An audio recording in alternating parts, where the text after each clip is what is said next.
नमस्कार, N24 जिंतूर न्यूजमध्ये आपले स्वागत आहे. मी रहीम शेख. पाहूया आजच्या ताज्या घडामोडी. आज ऑगस्ट 22 रोजी जिंतूर तालुक्यातील इटोली गावांमध्ये सत्कारचे कार्यक्रम संपन्न. सविस्तर माहिती अशी की जिंतूर सेलूचे माजी आमदार रामप्रसादजी बोर्डीकर मध्यवर्ती बँकेची अध्यक्षची बिनविरोध निवड झाल्याबद्दल इटोलीमध्ये बालाजी सांगळे यांनी भव्य दिव्य सत्काराचा कार्यक्रम ठेवला होता. या कार्यक्रमात भरपूर संख्येत गावातील नागरिक व महिला उपस्थित होते.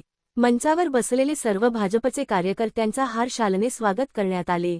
माजी आमदार रामप्रसाद बोर्डीकर व बालाजी सांगळे यांचे मनोगत पाहूया.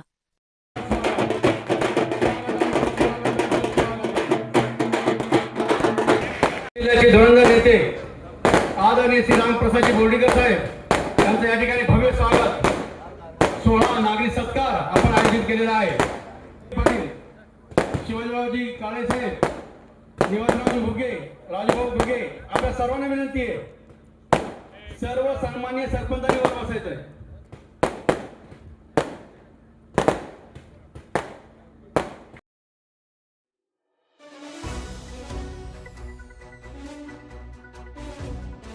दुनिया की तमाम छोटी और बड़ी खबरें देखने के लिए बने रहे न्यूज आज तक लाइव के साथ. अगर आप इस खबर को YouTube पर देख रहे हैं तो चैनल को सब्सक्राइब कर बेल आइकन को जरूर दबाएं.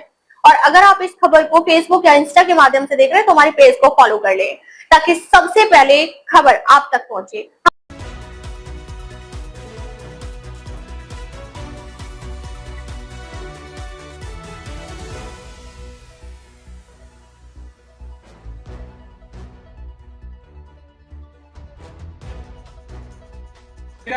साहेबाचं नाव आहे तर साहेबाच्या नावावर एवढीच ही जनता गोळा झालेली तुमच्या प्रेमापोटी. आदरणीय व्यासपीठ सत्कार मूर्ती माननीय बोर्डीकर साहेब,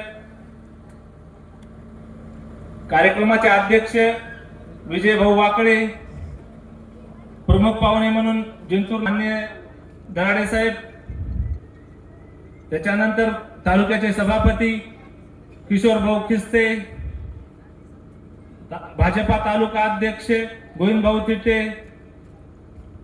आज बुधवार जे काही विसरले असेल ते मला सर्वांनी माफ करा. साहेब, मी आज पहिल्यांदा इथं बोलत आहे. मी नाही तर कधीच भाषण केलं, पण मी आज पहिल्यांदा बोलतो. सर्वजण इथं साहेबाच्या नागरी सत्कार सोहळ्यासाठी आलात त्याबद्दल मी आपले मनापासून ऋण व्यक्त करतो. खरंच तुम्ही एका साहेबाच्या नावावर आलेत त्याबद्दल मी खरंच परत एकदा तुमचं मनापासून स्वागत करतो. आणि माझ्यावर विश्वास दाखवून मला पंचायत समिती सदस्य या जनतेच्या आशीर्वाद रूपी केलं त्याबद्दल मी तुमचे मनापासून आभार व्यक्त करतो. व तुम्हाला मी ज्याला मानतो त्या माझ्या दैवताला मानून मी तुम्हाला शब्द देतो की साहेब, मी तुम्हाला कधीही सोडणार नाही किंवा माझा मी शब्द बदलणार नाही. आणि तुम्ही जे मला पंचायत समिती सदस्य केलंय ते मला जनतेची सेवा करण्यासाठीची संधी दिली त्याबद्दल मी तुम्हाला माझ्या सर्कल मधून असा एकही व्यक्ती येणार नाही की बालाजी सांगळे यांनी साहेब चुकीचं काम केलं आणि मी या तुमच्या शब्दाला कधीही चढा जाऊ देणार नाही. हा मी माझा शब्द देतो. आणि जे साहेब तुम्ही मला आज्ञा दिली किंवा मला सांगितलं की जो पंचायत समितीचा जे फंड आलेला आहे तो पूर्ण आपल्याला मला आनंद होत आहे की साहेबांच्या सांगण्यावरून किंवा साहेबाच्या आज्ञेप्रमाणे साहेबांनी पहिलं जर काय करायचं असेल तर सांगितलं की जो बी तुला फंड आलेला आहे तो पूर्ण आपल्या देवानंद बाबाच्या आश्रमावर टाक. तर मी साहेबाच्या आज्ञेप्रमाणे पंचायत समितीला मिळालेला जो मला काही फंड आहे तो मी पूर्ण देवानंद बाबाच्या चरणी अर्पण केलाय. तुम्ही शेतकऱ्यांचे कैवारी आहात. मी एक गोष्ट बोलते.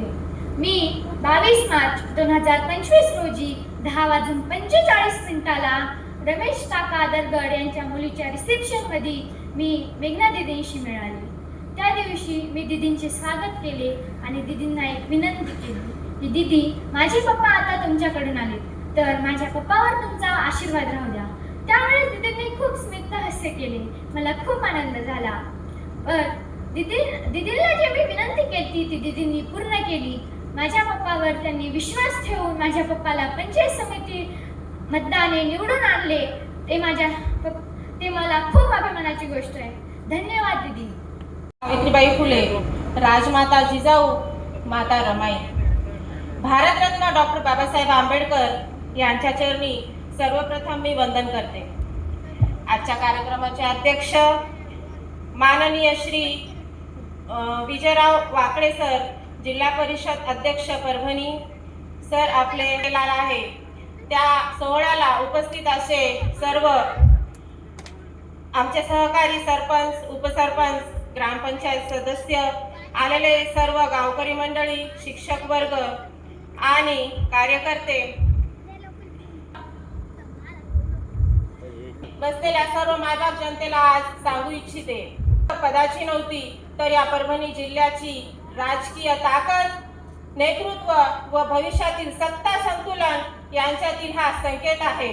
आणि म्हणूनच साहेबांचा सहकारी क्षेत्रातील अनुभव, नेतृत्व, ज्येष्ठता, एकता, कार्यकर्त्यावरील प्रेम यांच्या जोरावर या निवडणुकीत पुनरार्पण करत शेवटी एवढंच सांगते की साहेब आपल्या नेतृत्वाखाली जिल्हा मध्यवर्ती परभणी जिल्ह्याचे लोकनेते,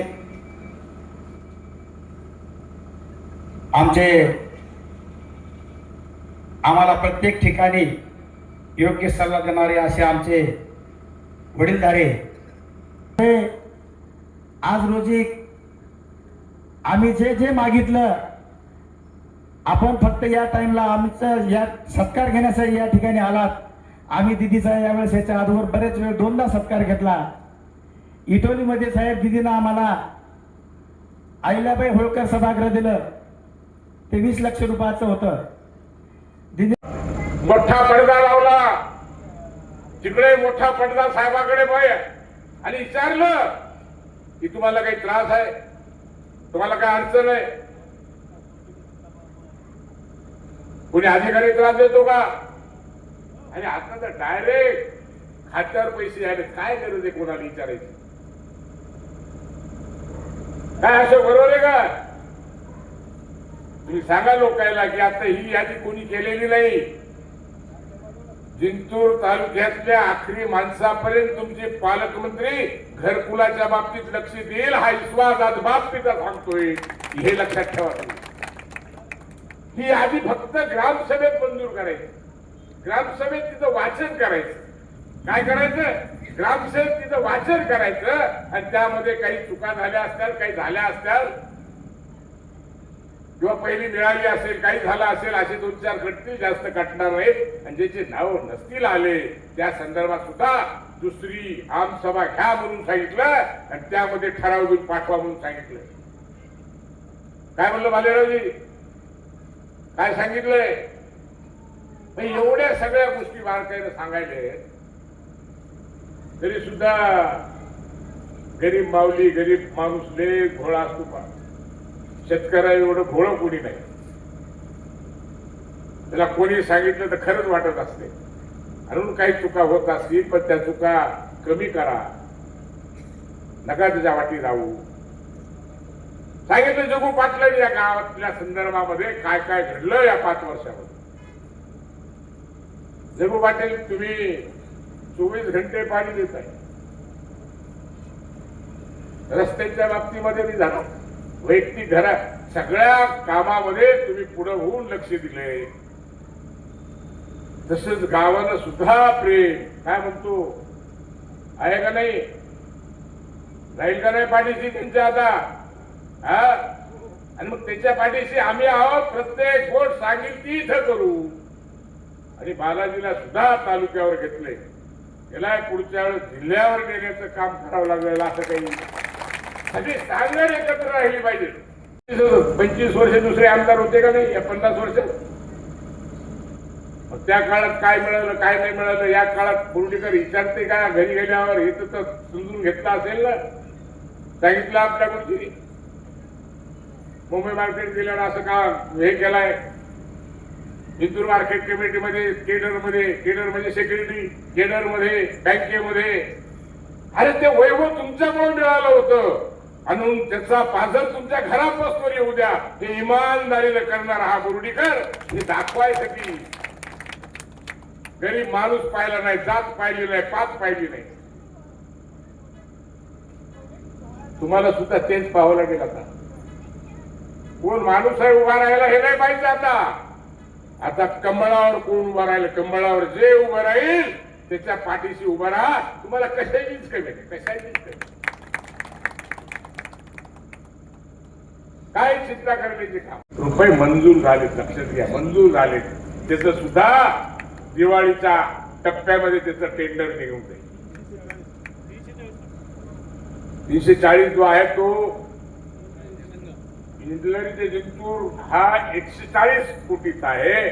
आणि कोल्हा निरळ वालू